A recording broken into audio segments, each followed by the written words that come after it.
Hey guys, thank you for joining me today. We are going to be working on a type of measurement known as perimeter. Today we're going to determine the perimeter of a figure, and we are going to find the missing side length in a figure when the perimeter has been given to us. Whenever we are measuring perimeter, we are using things like inches, feet, yards, miles, centimeters, decimeters, kilometers, and I think meters is the last one. But the perimeter is the distance around a shape. So if you were to start here and travel around this shape, perimeter is how far you have traveled around it, okay? So we'll go ahead and get started. The figure I have for you is a rectangle. And remember the rules of the rectangle, the top and the bottom are the same distance, and the side are the same distance, okay? So once we determine the length of the top, that means it's the length of the bottom, and same for the sides, okay? So I've already pre-measured this.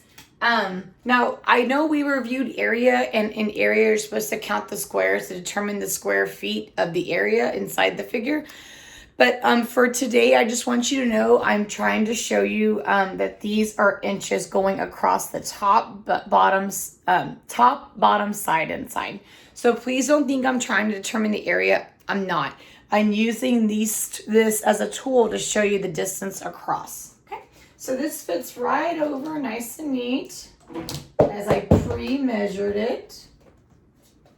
Okay, and so as I go around my perimeter, I can see how long the top and the bottom are. So because this is 1 inches, these are 1 inch tiles. So if I go across the top, I've gone 1, 2, 3, 4, 5, 6 inches. And my side is 1, 2, 3, so 3 inches. 1, 2, 3, 4, 5, 6. We knew that because the top is 6. And if this side is 3, then this side must be 3 as well. Okay, so I'm trying to determine the distance around my entire shape. If I were to start here and travel every single yellow tile, how far have I traveled? Okay, so to see that a little bit easier,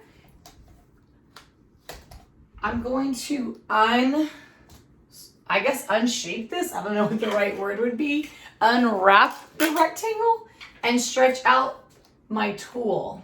Okay, so it's still true that this tool wrapped around my figure. So it was 6, 3, 6, 3. So really, this is still 6.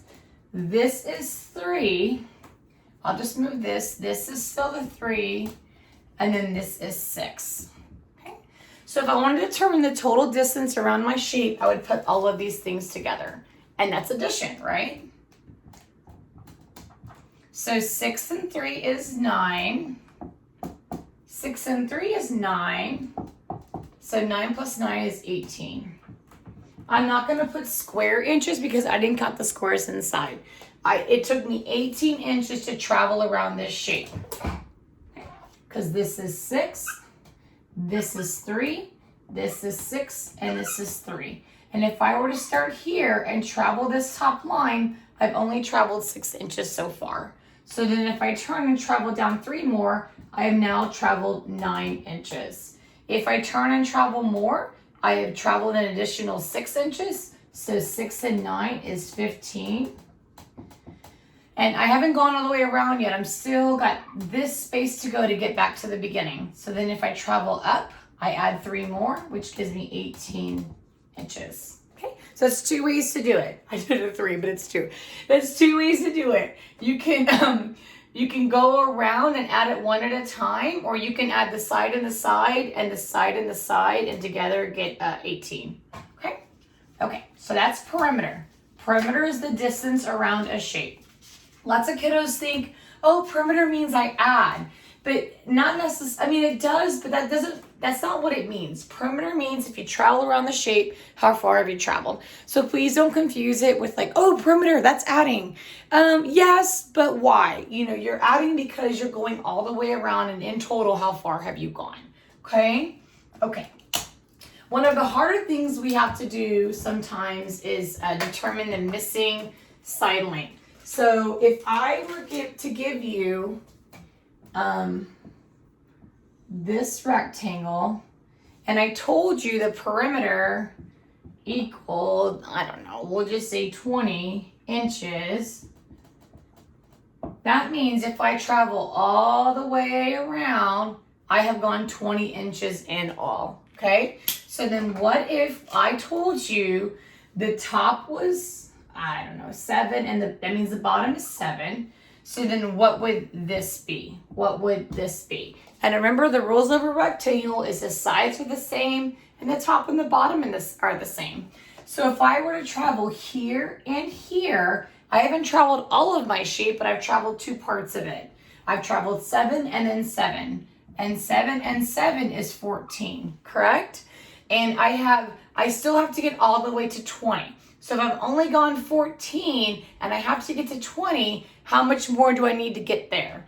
And the answer would be 6, because you would subtract, right? Okay, so 6. I have 6 left to get to 20. But remember, I'm splitting this 6 into 2 sides. So 6 split equally would be 3.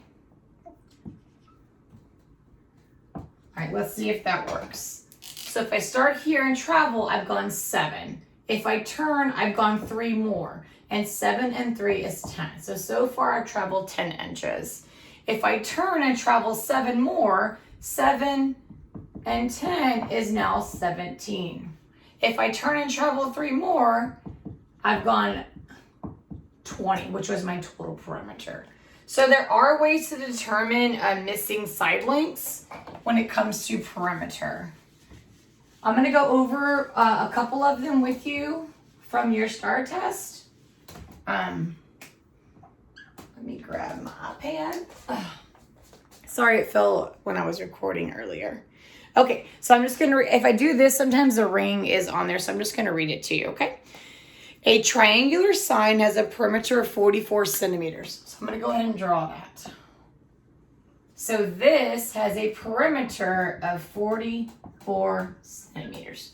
So if I travel all the way around this shape, I will travel 44 centimeters, okay? 2 of the sides are 14 centimeters long. So I'll pick this one, and I'll pick this one. What is the length of the third side in centimeters? So I'm looking for this, okay? So I will make it easier. I will start where I have information so far. So if I were to start here and travel up, I've traveled 14 centimeters, right? And then if I turn and travel down, I've traveled another 14 centimeters. So 14 and 14 is 28. So far I've traveled 28 centimeters. I've got this distance left to go, which needs to get me to 44. Okay, so really it's 28 plus something equals 44. And to find the missing add-in, we subtract. So 44 minus 28. 4 minus 8, you cannot do that. You have to regroup. So 40 becomes 30. And then you're going to dump a 10 into your 4 ones, which will give you 14. So that's going to be 16. That means the distance of this side right here is 16 centimeters, which is totally an answer choice. It's G. Yay, way to go. Awesome. We're so smart. So today's lesson is to understand that we are traveling the distance around a shape. And we do that by adding all of the sides up, or if we're missing a side, we add the sides we have together and we subtract to find the missing add-in. I hope you found this video helpful. If you have any questions, just comment down below and I'll be happy to help. Thanks, guys.